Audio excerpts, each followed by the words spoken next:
Right, now let's wrap up tonight, round 5 in the bareback. It was definitely an exciting night tonight. Some really great bucking horses bucked out tonight also, didn't they? Yeah, they did, Katie, that's right. It was, we seen the rank 10 here last night in round 4.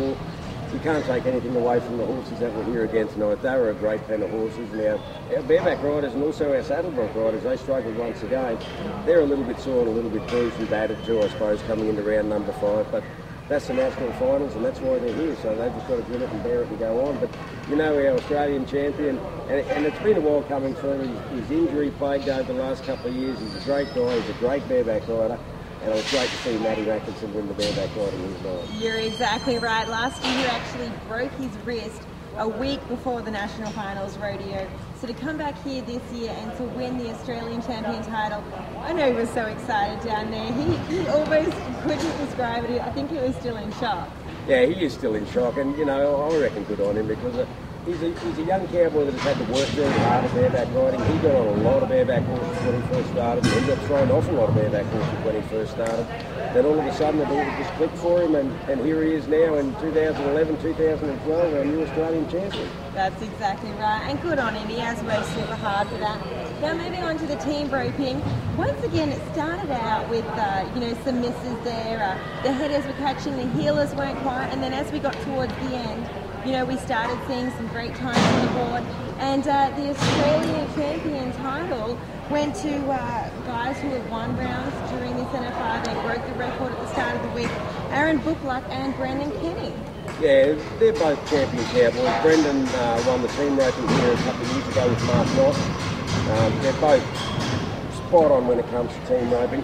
You can't blame nerves on the competitors earlier on in the team roping. I don't believe nerves are an excuse when you come to the national finals. They're not an excuse. That's why they're here. They should be set for it mentally as well as physically. And so I don't use nerves as an excuse in the national finals rodeo. Those two guys proved that, Brendan Kenny and Aaron Bookluck. They were smooth the whole way through. They were consistent. They won and placed in every round they were in.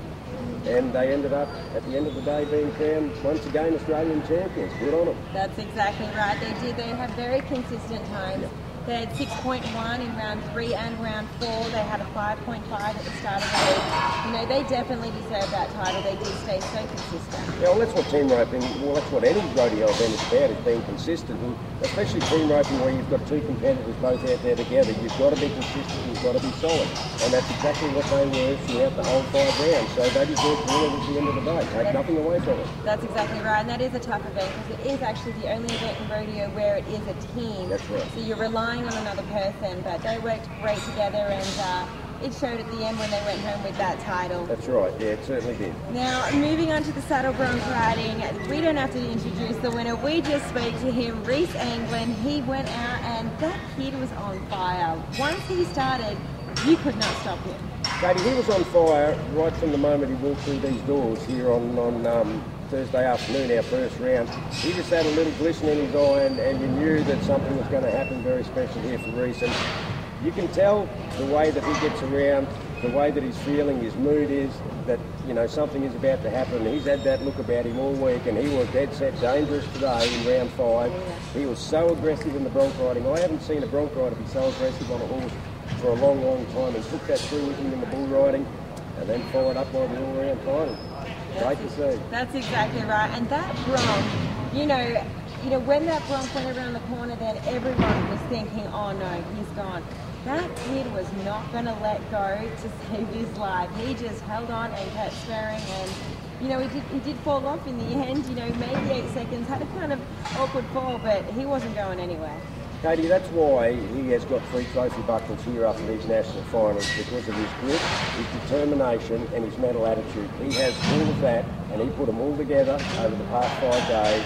God bless him, heart and soul. That's exactly right. And moving on to the barrel racing, once again, we don't need to introduce the winner. She's won multiple rounds here at the NFR. Andrew McIntyre, she was so excited to win the Australian barrel racing title. She was tearing up down there. I don't think it's quite sunk in for her yet. No, it probably won't sink into her until tomorrow. I mean, it's a big thing. She's only young. She never got further back in 5 rounds in first place, which was in round 5 this afternoon. Apart from that, she was first or second.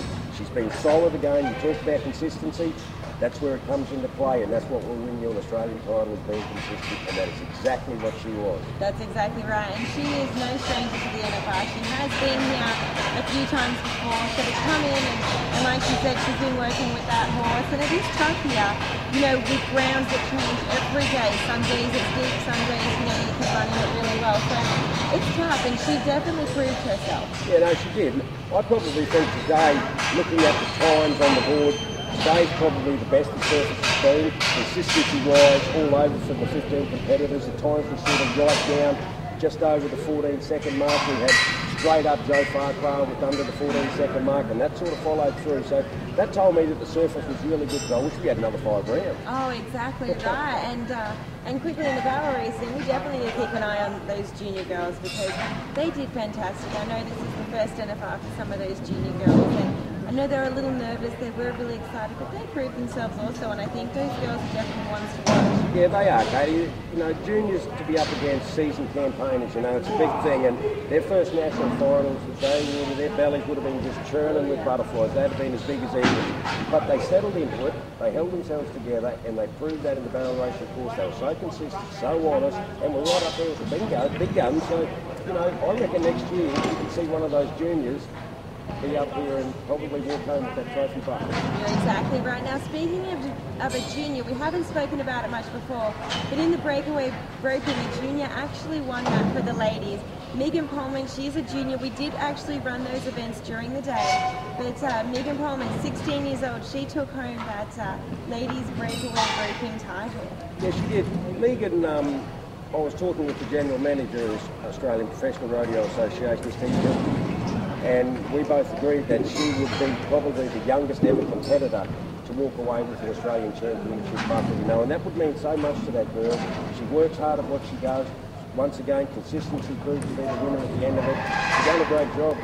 Good on her. That's exactly right. And another event quickly that we haven't really talked about a lot is the tie-down roping. Mark Knox, who is no stranger to a title, he's won all-around titles.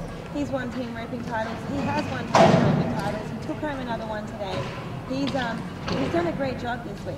Yeah, Knox is a tough campaign. I think that's his third or fourth roping title that he's won. Like you said, he's won team roping, he's won all rounds. He's won just about everything there is to win in time events at rodeos. He's just so mentally solid, He's very relaxed, which is so important when you're at an event like the National Finals. And that's what got him through in the end, was his consistency and his mental toughness and how relaxed and cool he is about it. He's just so settled. That's exactly right, and that showed when we did interview him this afternoon. He was just really cool. Just took it as it came. Now, moving on, steer wrestling. Like in the team roping, consistency definitely won this in the end. Todd Hensley took home the 2011-12 Australian steer wrestling title. He was really excited to do that. He did stay consistent. I spoke to Todd today before round 5, and we were talking about exactly that, about being cool, about being relaxed. And Todd said to me, nothing's going to change. I can't change the steer that I've drawn. I've just got to get out there and do the best I can. You watch him when he backs into the box, he takes a deep breath. He's just so relaxed, and that flows right through his blood. That's why he's now back-to-back steer wrestling champion of Australia. That's exactly right. And I think he was getting a little emotional out there too. He said, to me earlier, he didn't expect. He expected to come here and do well, but he never dreamt of coming here and getting back-to-back titles. So that was really neat for him. Well, that's the way Todd is. He's so laid back, and I think that's why he is now back-to-back champion, because he is so relaxed. He's just so laid back, nothing else. He just takes it one step at a time. And here he is, he's got 2 buckles, 1 year after the other. That's exactly right. And good for him, he definitely deserves it. Now, back to the bull ride. We've already spoken to him. We can't say enough about this young man, Bruce Anglin. He took home the bull ride again tonight, and he rode that bull wild really like none other. Once again, like in the Bronx, he was not going to let go no matter what happened. No, super aggressive once again. And like I said before, that followed through from his Bronx ride. He knew he had a job to do. He knew he had a chance of being crowned all-round champion. He probably didn't think about that a lot, but in the back of his mind it was there. But he threw it all in the wind with his horse and his bull. He didn't care. He didn't stay safe on that bull. He spurred his bull. He went after his bull. He didn't have to do that. He could have just stayed, closed himself up and stayed safe on him. that's not what Reese is about. If he wants something, he goes after it, and that's why he won 3 buckets in this weekend. That's exactly right. And Reese, like most of the other guys here, they are really relaxed. He likes to have fun. It's all about having a great time with Reese. He doesn't take it so serious to the point where he gets stressed out. It's just another day. Just another day on the job. I think that's another thing that makes him such a good competitor is outside of work. There's a lot of play in work. Yeah. So he does relax, and it's very important at an event like this, the National Finals, that you do have time away from it and relax and just not thinking about it until you get dressed for work the next day. Once you put those boots on and them riding pants, it all changes. And that's the way Reese has to be. That is exactly right, and good for them, and congratulations to all of our new Australian champions. Make sure you do go to the APRA website to see all the results from round 1 to round 5. There'll be photos and videos there you can check out. Once again, thanks to our sponsors, one of our big sponsors, Jupiters Casino on the Gold Coast here. Without them, we wouldn't be down here, and we've had such a great week this week. It has been an awesome week. It's been one of the best finals I've been to. This is about my 9th national finals, and it has been just unbelievable. I've loved every bit of it, and it's been great working with you, Kate. It has been great working with you. Thank you everyone for tuning in, and we'll see you down here next year.